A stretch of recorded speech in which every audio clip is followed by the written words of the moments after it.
Hello and welcome to Ethereum Trades. That's going to be a short video update on Ethereum because the price is correcting and many people do panic.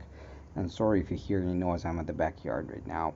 First of all, what I want you to notice is over here, if you look at the price, you will see the higher highs, right? But if you will go ahead and look at the RSI, then what you see is a divergence here and here.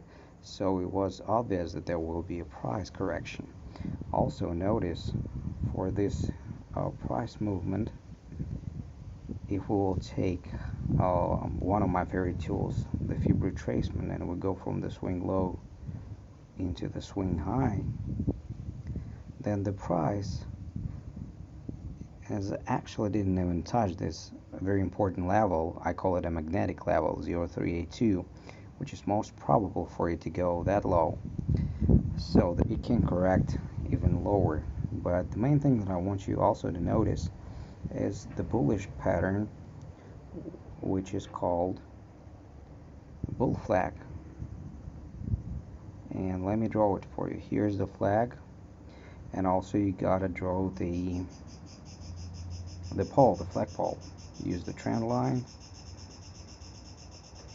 Now you see this huge bull flag on the 3-hour time frame Ethereum chart, right? And how do you project the most probable target? Whenever it will break out of this flag, then the potential target will be the height of the pole. So if we assume that if the price will break here, then the potential target will be somewhere around here, which is pretty cool. I hope you like this video, and don't forget to hit the like button and subscribe to the channel if you want to hear some more of the shorts updates. Talk to you later. Bye bye.